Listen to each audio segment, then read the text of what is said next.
নমস্কার, সোমা স্পেশাল কিচেনে আপনাদের স্বাগত জানাই। আজকে করব গরমের দিনের জন্য একটু পাতলা ঝোল দেখাবো। আপনারা প্রথম থেকে শেষ পর্যন্ত দেখতে থাকুন।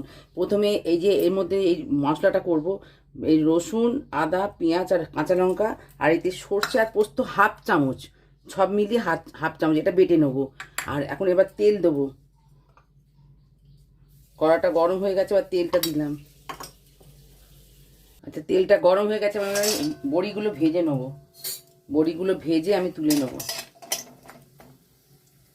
আচ্ছা, বড়িটা ভাজা হয়ে গেছে, আমি এবার তুলে নিলাম।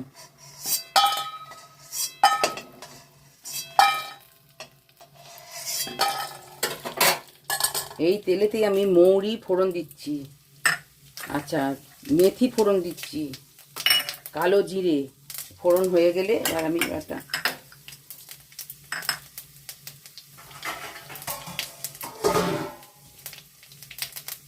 এই আনাজগুলো ভেজে নেব। এতে পটল, বরবট, বিনস, আলু আর সিম আছে, ভেজে নিতে।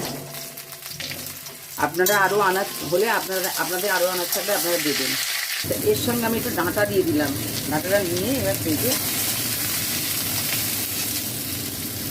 আনাজগুলো ভাজা হয়ে গেছে, আমি এই মশলা বাটাটা দিয়ে দিলাম। হলুদ দিয়ে দিলাম, এই হলুদটা দিয়ে দিলাম।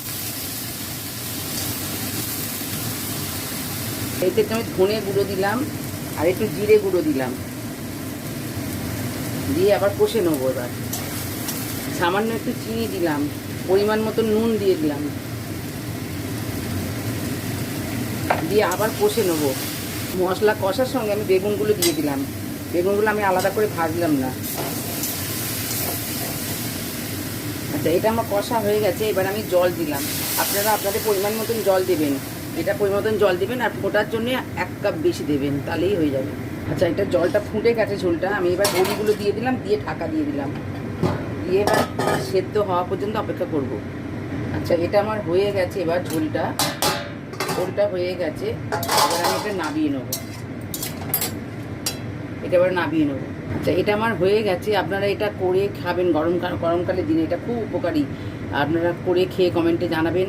আপনারা লাইক সাবস্ক্রাইব করবেন। নমস্কার।